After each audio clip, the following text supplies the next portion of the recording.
John Cross. Hello, Ben. I was just going to follow on from the point before about these are the two hardest games, really. You've really got to hit the ground running straight away, haven't you? I mean, the two major tests, there's no room for margin for error at this stage. Yeah, no, we do, for sure. I mean, there's obviously two very, very difficult games, but two games that we're very confident that we can win. And we've had a brilliant few days training so far, and, everyone's completely dialed in, everyone's focused. And it's looking good and looking positive, and we're all in a very good headspace, mentally and physically, going into the game against Italy.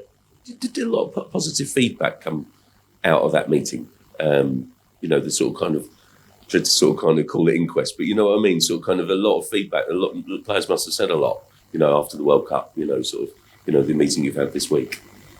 Yeah, I mean, to be honest, it was more just kind of, like I said, talking about, how it was to be there, and then literally move on to what the objective is now, which is to go and win a major trophy.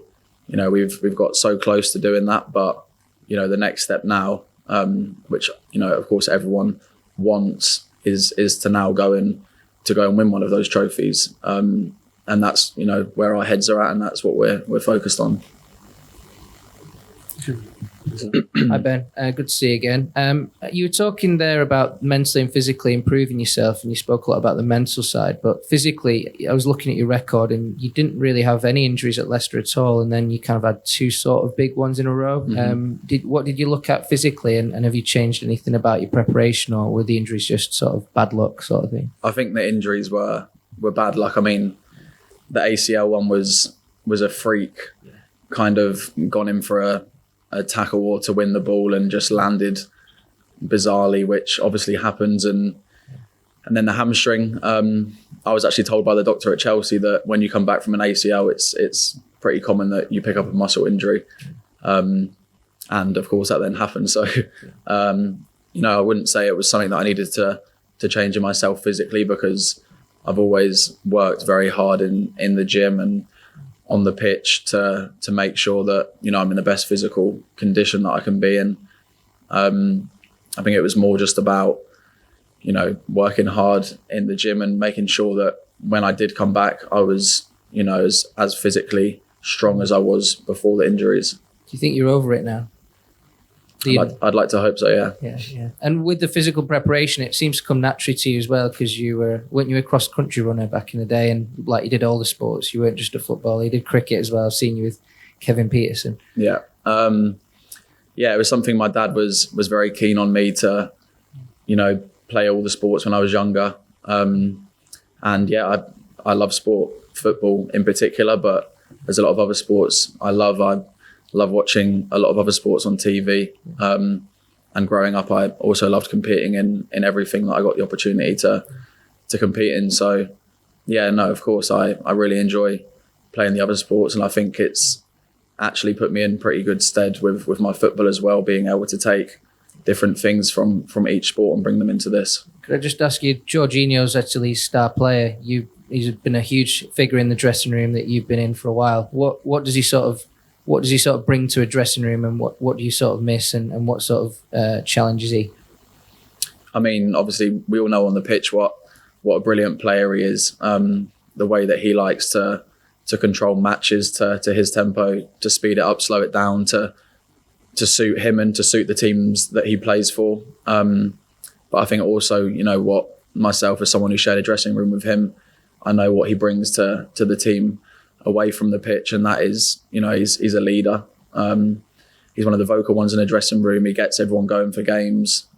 He talks constantly during games to his teammates to help us all out. So, I know he's a brilliant player. He's a great guy. But, for the 90 minutes against Italy, we're going to do everything we can to stop him. Poor choice.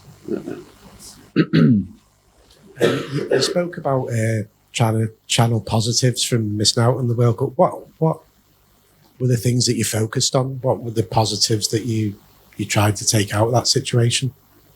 Out of the missing the World Cup. Yeah. I think for me the main one was, I came back from my ACL, and felt physically in such a strong place, and like my body had kind of reset and I was ready to go again. And, you know, that helped mentally as well, knowing that that's where I was in my body, you know, physically. So I think missing the World Cup and going through the injury with my hamstring, that was kind of the same. I wanted to use that as an opportunity to just better myself physically, to know that I was in a good physical place before, but this was an opportunity for me now to even go on further and get quicker, jump higher, be stronger, run faster. All these things I used as motivation to use this opportunity to improve on those aspects. I was just wondering as well, have you had much contact with Jimmy Floyd Hasselbaink today or since he joined the camp? And do you know him at all through Chelsea? Yeah.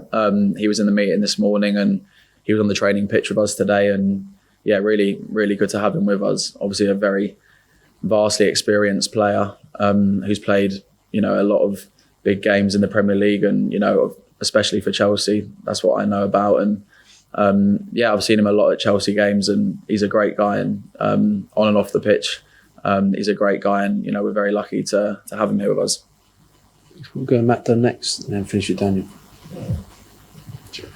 Yeah, just thinking about it, you must be one of the few players in the camp who remembers England not qualifying for a finals because it's been that long.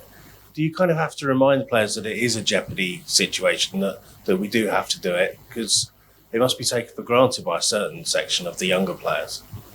No, I don't think so. I don't think that sort of mentality really needs to, or the senior players don't need to be telling the younger players that we need to qualify. You know, we're confident that we will qualify with the talent we have in the squad, and, you know, of course we're going to give everything to do that. But, you know, there's ways we can spin that into a positive light. And yeah, I think, you know, we're very confident that we are going to qualify, but we know we have to work hard to do that.